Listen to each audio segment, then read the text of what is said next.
and today I'm doing my wrap up for March and my TBR jar picks for April. March was a pretty decent reading month for me. I read a total of 4 books and I ended up DNFing one book, which was one of my TBR jar picks, so I'll get to that later. So the first book I read for Read-A-Rama, and it's actually the only book that I ended up reading for Read-A-Rama because I ended up getting really sick, so that was not a great readathon for me. I read I Know You Like a Murder by Amy Ellis Sauter. This is a little novella, thriller, mystery that was sent to me by the author, and it was so cute. Basically, you are trying to figure out who is murdered in this story, and the narrator is the murderer, and so it's really interesting. It's set in a theater, which is what ended up appealing to me the most, like during a production of a show.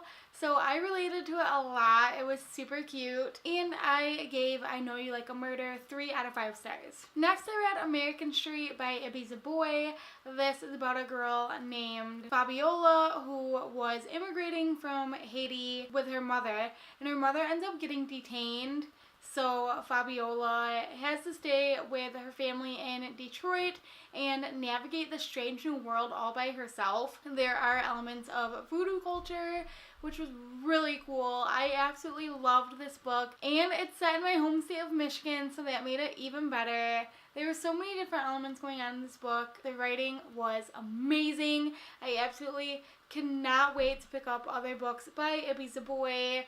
She's one of my new favorite authors, and I gave American Street by Ibiza Boy 4 out of 5 stars. I also read Tasha's Tolstoy by Catherine Ormsby, which was actually our March pick for the Rainbow Reads book club hosted by Alex.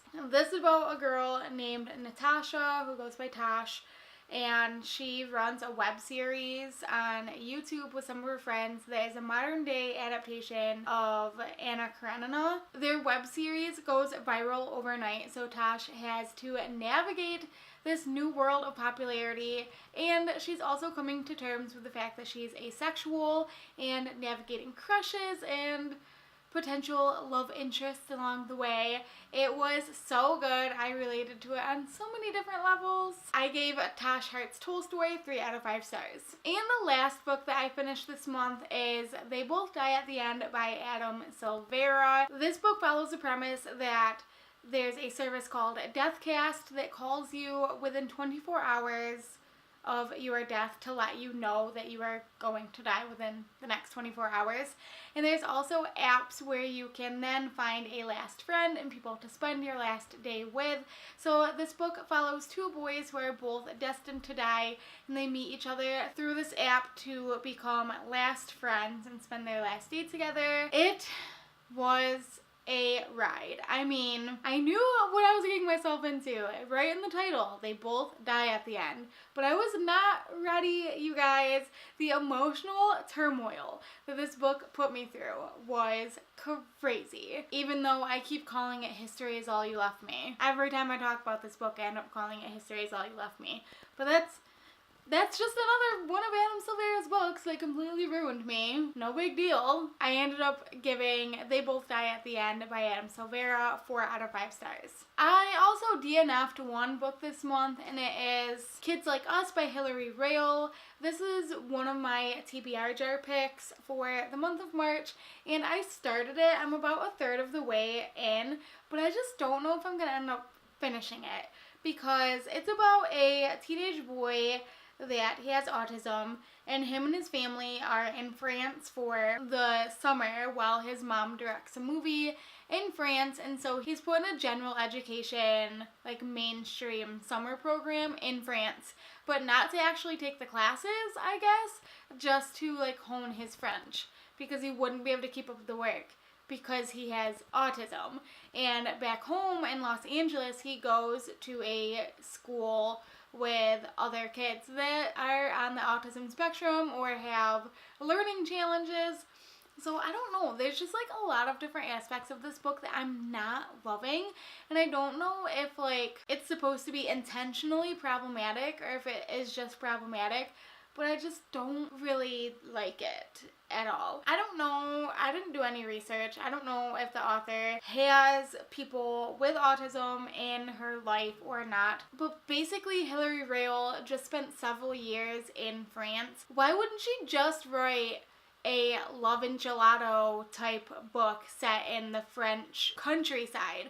Why did she have to center it around a teenage boy that has autism, that is trying to make friends, but kind of realizes along the way that the people he's considering friends are using him to meet famous people working on his mom's movie? I don't know. The cover was so gorgeous, but it's just, I don't know if this is really the kind of book I want to read, so I'm putting it down. Maybe I'll end up picking it back up in the future, but I'm just not sure. So it's a DNF for now. So that means it's time to pick 2 books out of my TBR jar that I'm gonna focus on for April. Pick out the first one.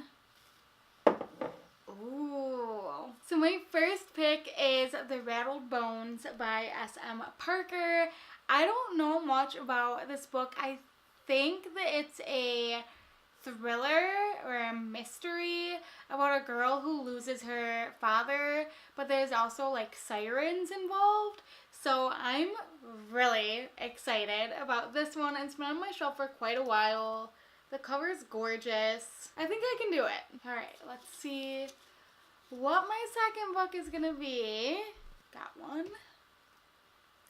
Ooh, I'm excited for this one too. My second pick for April is Timekeeper by Tara Sim, and this is the first book in a new steampunk fantasy trilogy set in an alternate Victorian world that is controlled by clock towers.